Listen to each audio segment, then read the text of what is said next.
What is up, Rad Potential YouTube? Welcome to today's video. Like I said, chomping at the bit trying to figure out what is wrong with this car, and I've figured it out. Literally, no fault of my own. I have no idea. Have never seen this happen before. Pretty much ever. Especially with a newer, modern style fuel pump, you know? So I dropped my tank out. A little bit inconvenient, but not terrible. I'm going to reroute a couple of the wires and maybe put like a little couple -6 fittings on the return line so it comes off easier than a hose clamp and I'm to pull it off. But otherwise, not that hard. You got to jack the car, but you have the tank out in 10 minutes. It's really not that bad. Even full of fuel as long as you got a jack. So it has about half a tank of fuel in it. But that's not why you're here. I pulled the pump out. Here's the pump. My multimeter just turned off. So here's the pump. Chilling. Little suction filter thing on the bottom. Look at this. So the electrodes, which are these two little things, were popped out of the pump body itself. So I really don't know how this can happen. It seems to me that this is like, there's a little metal piece. These two metal cylinders here and here have some ridges on them, much like a barb fitting would have. So I wonder if I can just like line these back up and shove this back in here, and then all of a sudden you've got a pump that works again. But the only thing that I don't like about this whole situation is that this could potentially happen again, right? And it's very inconvenient, as you can see, for me to get my fuel pump assembly out of here. It's also very inconvenient to try to put this back together. Get the magnets lined up. Okay, so we got these lined up, and these go back in here. And I guess this just gets like it's just in here like this. Holy cow. I mean, I can't even push this back on. Okay, maybe I can. So, like, assuming this gets pushed on like that. I might need a hammer to do this. But anyways, so you push all that back in there, and it's just good. What would, I mean, holy cow. Taking this off. Oh, man, that's in there tight. I mean, it doesn't look like there's any sort of fuel pressure that pushes on that area. So why would it come off, right? Anyways, this is a 400 liter per hour pump. Okay. So fortunately, I've got a local buddy here that has a Walbro 450, a genuine one, that I'm going to switch onto here. I don't know if this matte filter thing is necessarily going to work on that other pump, but keep the dust and stuff off of it. So I believe there's a couple different types of the bottom of your pump. Yeah, I don't know. I've never seen that before, ever. I have no idea why that came apart. You know, obviously when all this gets put down into the tank, right? You know, I've got to put the wires through the little hole, then drop the whole pump in there. Or I guess it's kind of backwards. I drop the pump in there, put these wires in, you know, and then it's good. And all this stuff's just chilling in fuel. I mean, this is like a very not waterproof, but intended to be waterproof connector, right? And then kind of this like macro line, hard line in here for the pump. But I guess I have to get that Walbro 450 here, see if I can get a bottom filter or a suction thing for it. I really like that whole, like, one, an in-tank filter, huge. Two, having a big one, much like this is like the Fast EFI or the Phytech like Holly matte thing, the big suction mat. So like to have that help me suck up fuel and prevent slosh. And then I think this whole thing, like I thought it was my vent leaking where the hose for the vent was on the front of the tank, but I had some like fuel slosh on the Dragon, and I could see some fuel. Matt and Calvin could see some fuel coming out of the tank under the car. So obviously we don't want the car to burn down. If you're going to have a fuel leak, kind of the best place to have it is at the tank, not on your hot engine. But this is really just stupid. I don't know why that failed like that and turned itself off. So cute little pump hanger deal. There's no way for me to get 2 pumps, in the tank through this small hole, so it's kind of inconvenient. But I think we're gonna get another pump and sort this deal out. I guess I could jam this back in here, right, and see if the pump works. But I don't want to have to take the pump back out and have this thing fail again and strand me somewhere. So we're just gonna go ahead and fix it and put a fresh pump in here, and we can use this pump somewhere else or something like that, or just not use it at all. So anyways, that's that. Let's get a new pump. Fuel pump issues figured out.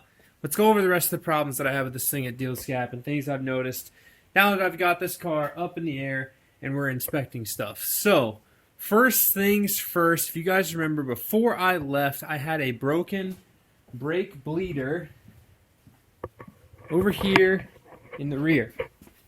Now you can see I've got a fresh brake bleeder in here. Didn't really get much wear on these rotors, I guess, from driving it. There's some oxidation on them, though. So, it looks like the rotors might need turned. These rotors are pretty old. I definitely did not buy new ones for this. But, talking about brakes, I had an issue where I bled the brakes and I couldn't get a super firm pedal. Now, that was pressure bleeding and then manually bleeding them in the parking lot in the rain. So, definitely have some stuff to be desired about the brakes, so I'll be addressing that.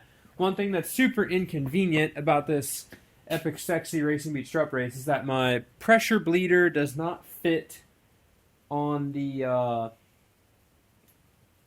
master cylinder because the brace is in the way, which is very inconvenient.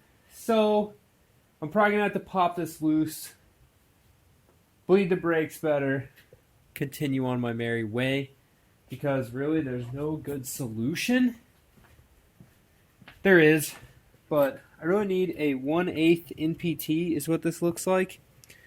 Right here, this vertical fitting, or I just need to cut that shorter and put this clear piece of hose back on there with that barb being about half as tall. I don't know, we'll look at it. You can see that this intake tube right here, okay, is rubbing on the metal of the inner fender apron. So I'm going to need to do some sort of insulative thing on that. So we're going to go ahead and pull that off, pull the whole intake out of here, and figure out a better solution for that. Front brakes though, look at that. We cleaned these rotors up at the Dragon. Running these fresh Hawk pads in here. Dialed. So, bleed the brakes, fix the intake.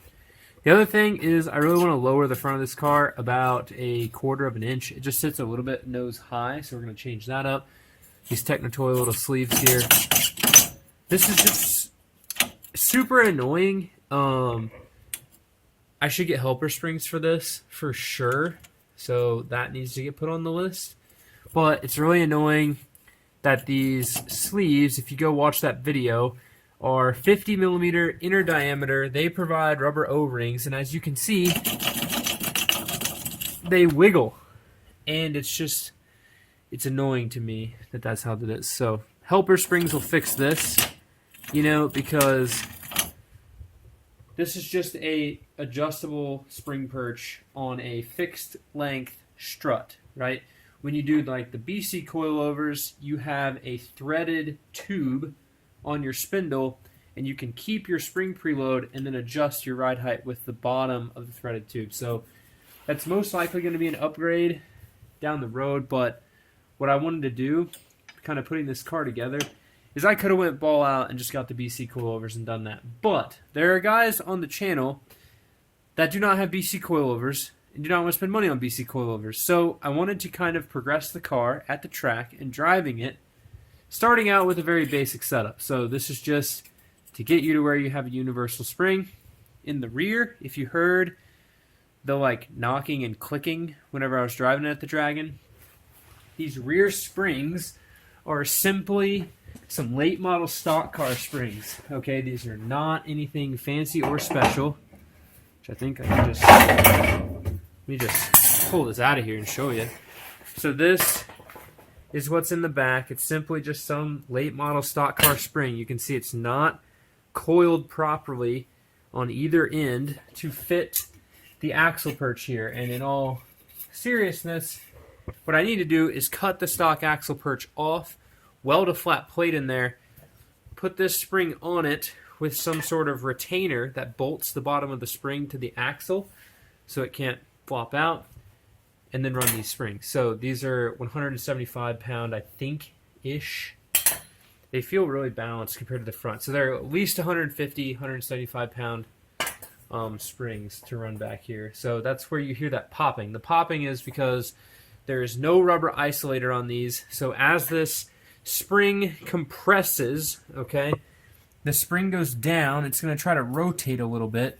And when it tries to rotate a little bit, this metal on metal makes that noise. So slightly inconvenient. Also, the Racing Beat sway bar that I've got on here hangs kind of low. These end links are just a little bit long, but I'm not too worried about it dragging on the ground, so we'll be all right. This is not a rally car. That is not a rally car. Very much a tarmac street car. The next bit, that should be a fairly easy fix, is my taillights and turn signals were acting up, and it was something that I didn't think was that important to drive this thing to the car show, and then ultimately drove it to the Dragon, which I probably shouldn't have because the taillights weren't working that well. So I need to sort out, there's a little ground wire back here. I need to make sure that's grounded, so let's do that real quick as well. And we'll just tidy up a couple of these little bits on the car. But ultimately, tail of the Dragon.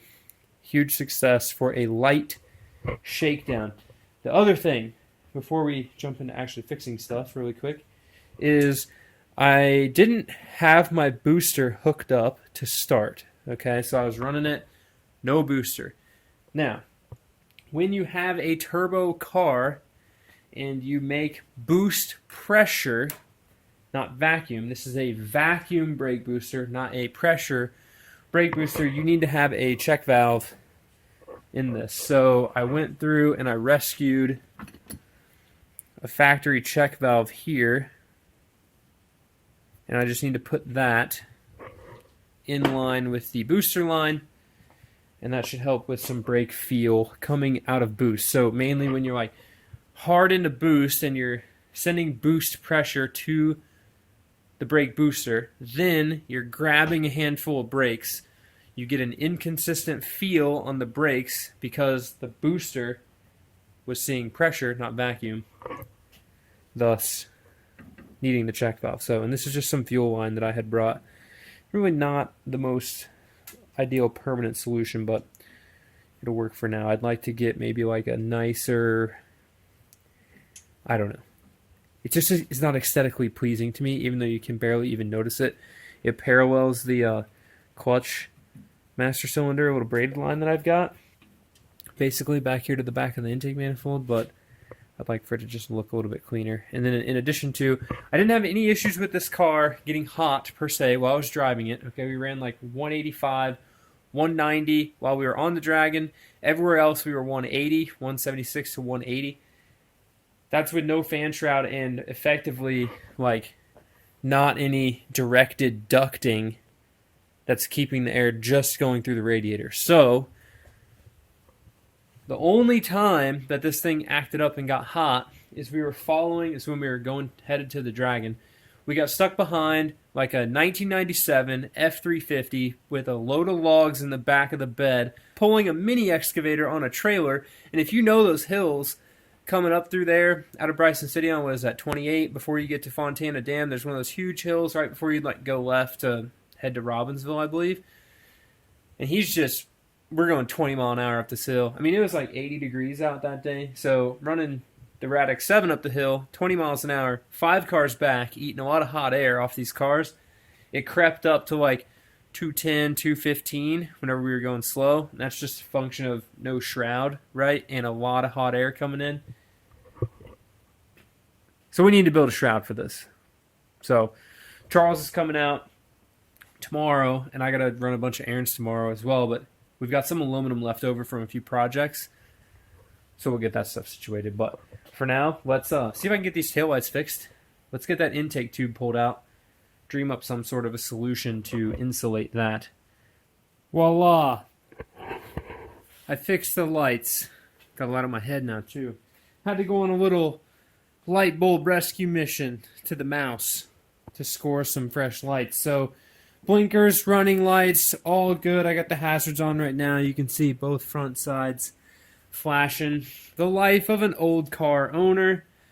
Had to get in there with a Scotch-Brite pad, clean up some of the crusty sockets that we had going on here. So, effectively, what had been done, Charles had LEDs in everything. And I don't think that these LEDs hold up that well to like humidity and just terribleness. These are really cheap deals. So if you need a light bulb for your car, here's a breakdown. Your turn signals in the back and your reverse lights in the back are 1156, which is a single filament light bulb. Okay, so this is the LED version of it. Just throw these in the trash. Get real ones. But you have one singular button on the middle, and then they're evenly spaced little keyways on the side, okay? Turn signals, reverse lights in the back, 1156. Don't get that confused with brake lights, okay? The red ones on the ends, and your front turn signals or an 1157 bulb, which is a dual filament bulb. Okay, you can see we got 2 filaments in there, 2 buttons on the back of it, uneven little studs. One of them is lower than the other. These are directional when they go in. They will only fit one way. The 2 filament means when you hit the brake pedal, they get brighter. That's the second filament. And in the front, you have your running lights on, i.e. no hazards.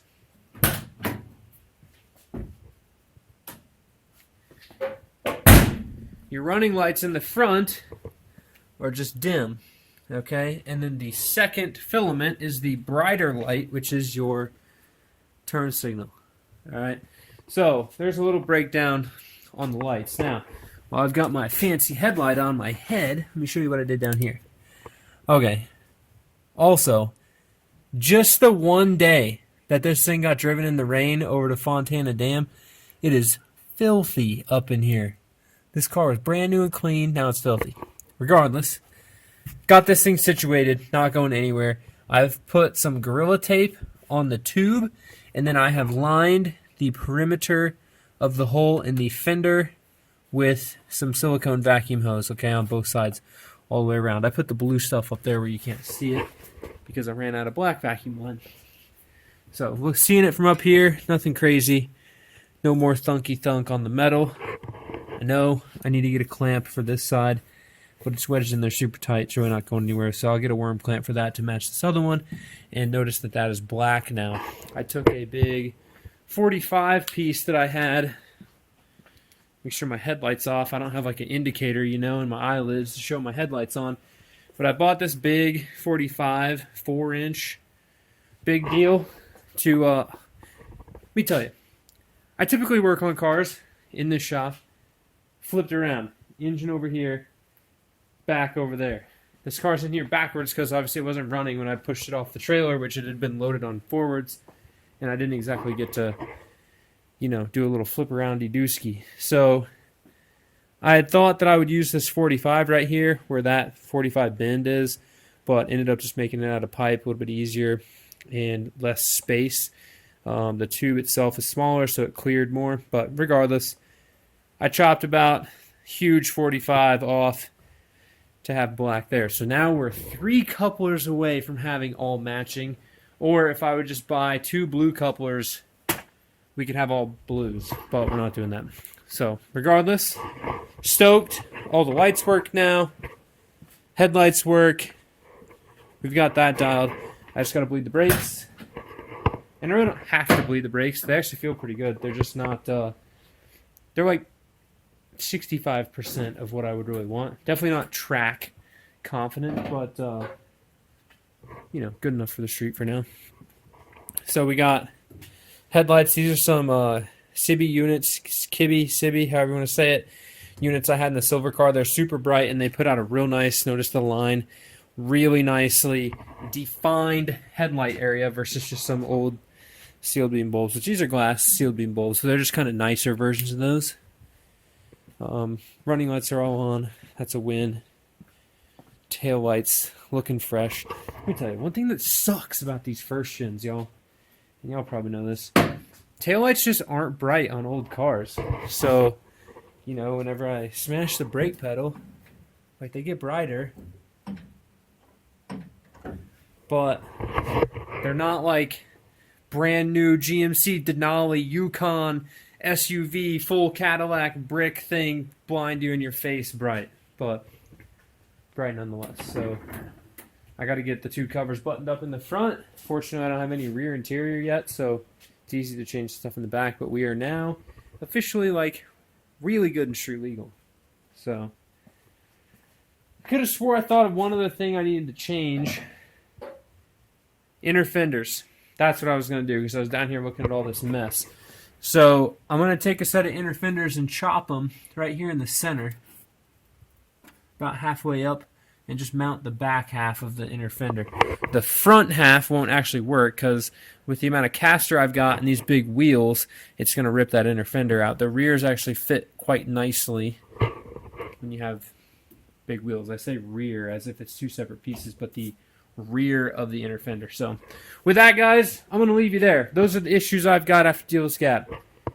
Fuel pump, we'll get the new one installed, get this thing to Cars and Coffee, and get this thing ripping again. I'll get some street tuning done, and you guys are going to get to see the street tune process, kind of dialing through some stuff. I've got a very good like handle on what I want to film for a more in-depth fuel tech video, meaning going through the software, kind of showing you how I set up my base map, the settings I've used, etc., etc. And some of that might be up for change, but this is at least where I started. And a lot of that information came from the Haltech base map because Haltech has put a lot of time into providing good base maps for rotaries. Okay, so Haltech, Fuel Tech, they both can do the same things. Fuel Tech, like I said in the previous Fuel Tech videos, is a little bit less resolute, meaning you can't put as much data into it, but at the same time, I think it's going to accomplish what we needed to accomplish and be perfectly fine. There's no like major downfalls of this. So, but that'll kind of be coming the next few months. So if you're interested in seeing that, or say next few months, days, next few videos. So if you're interested in seeing that stuff, definitely subscribe. If you want to see this thing rip, definitely subscribe. And the other thing too, and y'all's going to have to drop this in the comments below. The guys that watch the whole videos, probably the guys I would want to be able to have access to this. But I've got some new tools coming for the shop that are going to take up most of this side over here. Yes, this is a very small shop. It is 24 feet by 24 feet block building with one garage door. We've built basically everything in here. But I've got some tooling coming that's going to go over there, take up some space. And I need to effectively...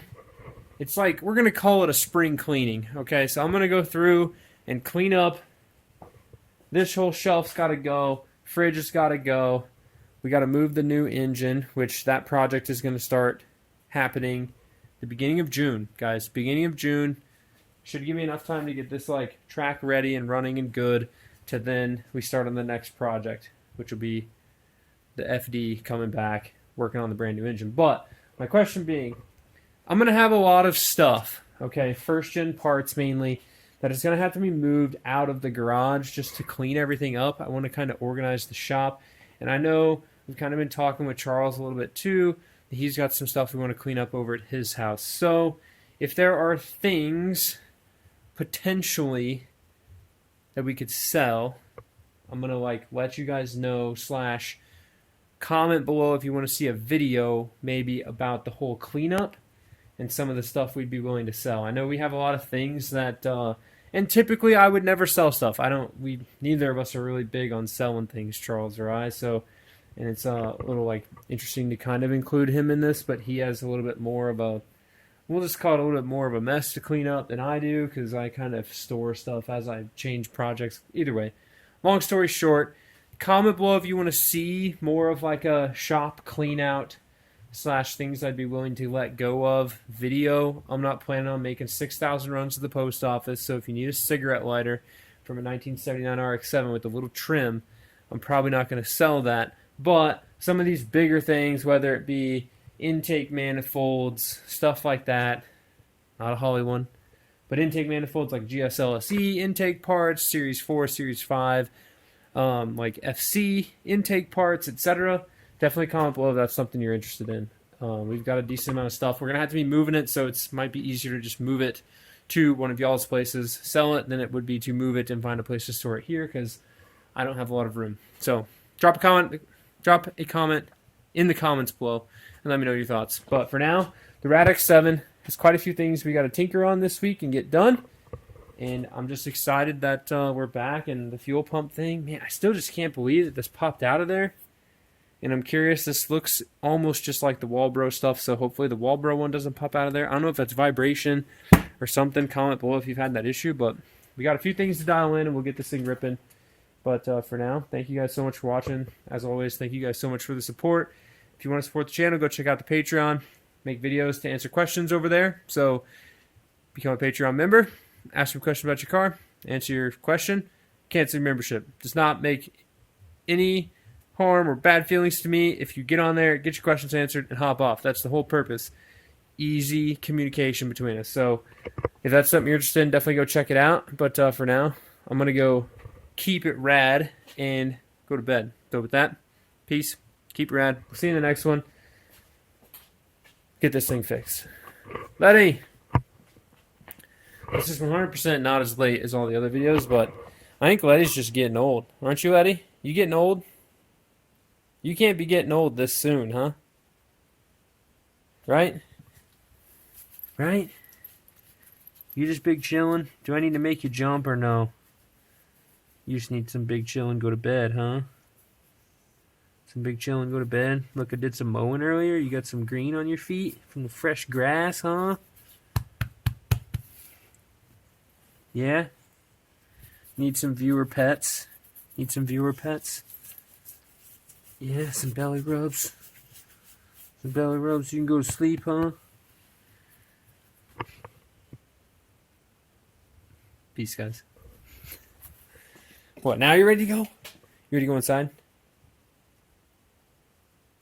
Okay, let's go.